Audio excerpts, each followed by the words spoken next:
Deux victimes des événements du 28 septembre 2009 sont devant le tribunal criminel de Dixon ce 18 octobre 2023. La première victime, Abdul Karim Sow, dit avoir été bastonné par des gendarmes. À la suite des coups, Karim a perdu connaissance.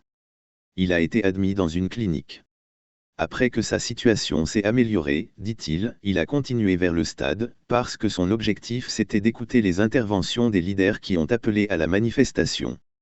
Une fois au stade, il dit avoir été poignardé par des bérets rouges. Cette histoire a laissé un des avocats de la défense un peu perplexe, se demandant comment est-ce qu'il a pu repartir au stade. Car, il avait été bastonné au point qu'il a perdu connaissance, et est allé se faire soigner dans une clinique. La seconde victime, c'est Mohamed Ali Fofana, nouveau lycéen au moment des faits. Lui, c'est une balle qui l'a blessé à la main. Des agents de la Croix-Rouge l'ont pris pour l'envoyer à Donka.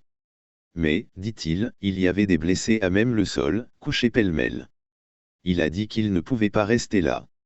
C'est ainsi qu'ils l'ont déposé à l'hôpital Ignace Dine, à Kaloum. Là, il a passé 3 semaines et 2 jours.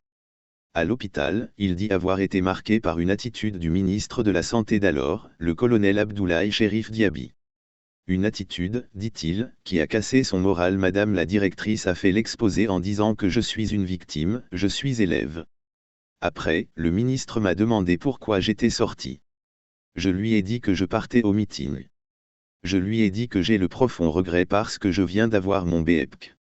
Je me suis préparé pour aller suivre mes cours. Ensuite il m'a dit que ce ne sont pas les Kalachnikov qui sont responsables de ma blessure, puis il a mis son doigt sur mon front. Moi j'attends de lui qu'il me soulage avec des mots doux. Ali Fofana soutient avoir vu un camion militaire embarquer des corps pour la haute banlieue.